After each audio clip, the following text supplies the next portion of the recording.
आदर, अभिनंदन, आभार। अभी कुछ दिन पहले नीट की परीक्षा बवाल मचा हुआ था। मंत्री जी कह रहे थे कि कोई परीक्षा लीक नहीं हुई है। जब आरोपी गिरफ्तार हुआ तो उसने खुद कबूला कि कैसे उसने 30 से 35 लाख रुपए में पेपर लीक किया। अभी 2 दिन पहले यूजीसी नीट की परीक्षा हुई, जिसका पेपर भी लीक हो गया और उसकी परीक्षा भी रद्द करनी पड़ी।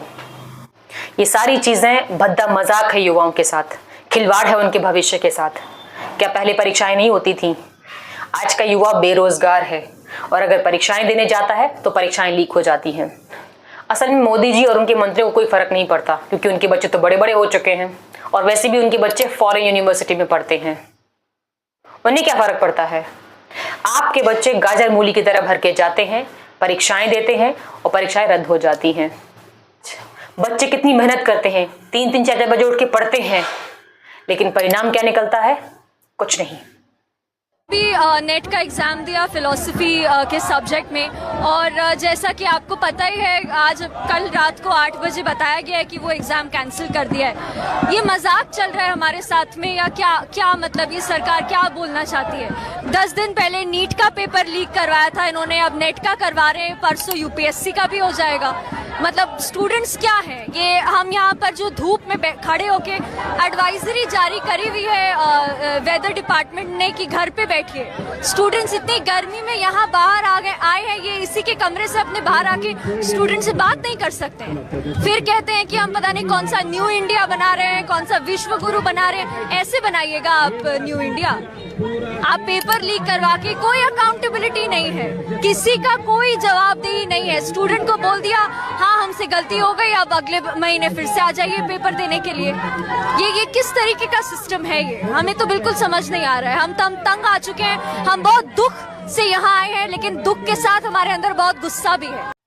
आज मैं बताना चाहूंगी उस मीडिया का सच जो 99% घरों तक पहुंचता है, जो दिखाता कुछ और है और होता कुछ और है, या फिर यूं कह लीजिए सच दिखाता ही नहीं है। इसीलिए तो उसे गोदी मीडिया कहते हैं, जो सरकार से नहीं ऑपोजिशन से सवाल करता है। आप सभी को पता होगा जलपाईगुड़ी में ट्रेन हादसा हो जाता है, 10 लोगों की मौत हो जाती है, लेकिन इस ट्रेन हादसे की जिम्मेदारी कोई लेने को तैयार नहीं है। अगर मीडिया से सवाल किया जाता है तो वो ऑपोजिशन का पिछला डेटा निकाल के उसको कंपेयर करना चालू कर देते हैं। इस हादसे की जिम्मेदारी लेने के कोई तैयार नहीं है। आपके सामने ये मिसाल है आज तक के न्यूज चैनल की। देखिए, इनको सवाल करने चाहिए रेल मंत्री अश्विनी वैष्णव से, लेकिन देखिए मोहतरमा क्या कर रही हैं, पिछली सरकार पर दोष मढ़ रही हैं। आप में से कुछ लोग ये सोच रहे होंगे कि रेल हादसे अभी की कमी के चलते नहीं, पहले की कमी के चलते हो रहे होंगे। ये तो अभी लोकसभा चुनाव 2024 के बाद आए हैं। हाँ, ऐसा कह सकते हैं। तो 2024 लोकसभा चुनाव से पहले कौन रेल मंत्री थे? यही तो थे। तो मीडिया इनसे सवाल क्यों नहीं करता है? जिस सेफ्टी फीचर की ये 2022 में बातें कर रहे थे, उन्होंने मॉडल्स दिखाए थे, वो सेफ्टी फीचर्स कहां गए? क्यों नहीं कर रहा है मीडिया उनसे सवाल? इनकी सुरक्षा सिर्फ डेमोन्स्ट्रेशन देने तक है, ग्राउंड रियलिटी पे नहीं।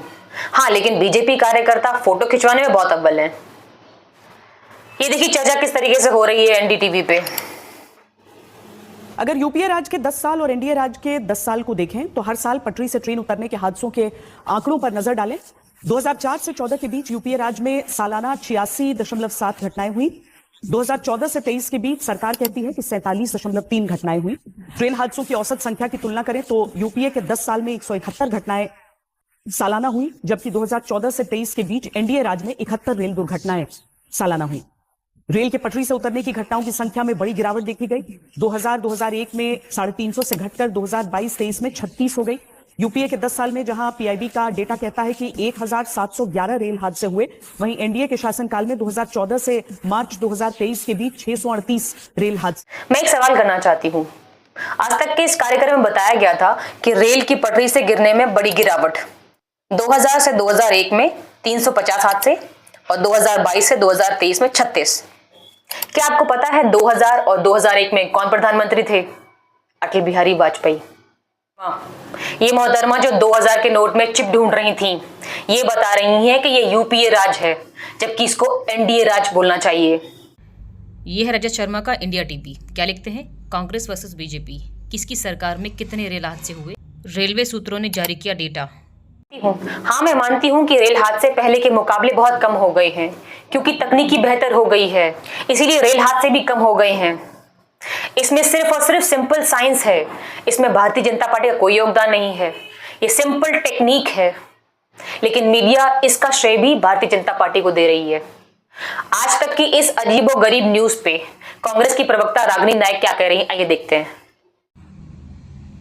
2000 के नोट में चिप जैसी बेवकूफ़ी पर हुई बेइज्जती शायद कम लगी होगी, तभी 2000 और 2001 में यूपीए राज जैसा सफ़ेद झूठ बोलकर फिर भद्द पिटवा ली।